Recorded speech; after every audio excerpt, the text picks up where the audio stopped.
So lose your key, or you have a mangled ignition from someone breaking into it. This is how you get it out without a key, because technically to get these out you have to turn the key to accessory like that, and then the bottom part right here in the back under here just pokes up and you slide it out. But in my case I had lost my key.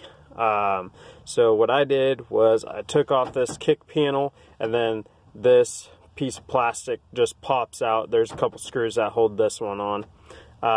So this sits in here like that. This is the old one actually, and I just took a Dremel tool and dremeled right under here. There's like a little, you see that? It's small now. But you just Dremel that out and then slide it on out, and then slide the new one in, and you're set to go.